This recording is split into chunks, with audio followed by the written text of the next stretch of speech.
Intermittent fasting is an eating pattern where you cycle between periods of eating and fasting. It doesn't focus on what you eat, but when you eat. Common methods for fasting: 16-8, fast for 16 hours, eat within an 8-hour window, for example, 12 p.m. to 8 p.m. 18-6, fast for 18 hours, eat during 6 hours. 5-2, eat normally 5 days a week, restrict calories 500 to 600 on 2 non-consecutive days. 24-hour fast, done once or twice a week. Please like and subscribe. What it does to your body. During fasting, your body undergoes several key changes. Lowers insulin levels, promotes fat burning, increases growth hormone, supports muscle maintenance and fat loss. Triggers autophagy, a cellular cleanup process that removes damaged cells. Switches to fat as fuel after 12 to 16 hours, ketosis begins.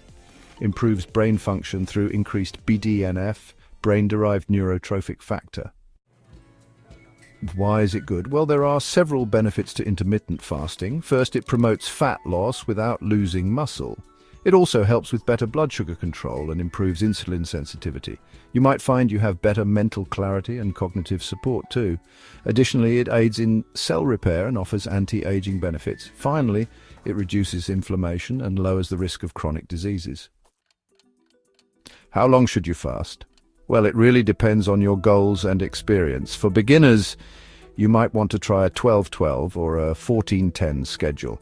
The most popular option is the 16-8 method. If you're more advanced, you could consider an 18-6, a 24, or even occasional 24-hour fasts.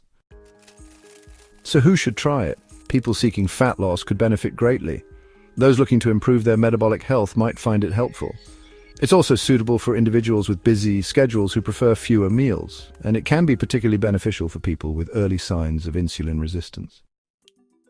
When fasting is bad, or who should avoid it? Avoid intermittent fasting or consult a doctor if you are pregnant or breastfeeding, are underweight or have had eating disorders, have diabetes, especially if you're on insulin, are a child or teenager still growing, or if you have chronic stress, burnout, or poor sleep.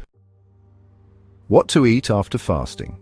Break your fast gently with nutrient-dense, balanced meals. Start with hydration, first water, herbal tea, or bone broth. Then eat lean protein like eggs, chicken, fish, or legumes. Include healthy fats such as avocado, olive oil, and nuts. Add complex carbs like sweet potatoes, oats, and brown rice. And don't forget vegetables for fiber and vitamins.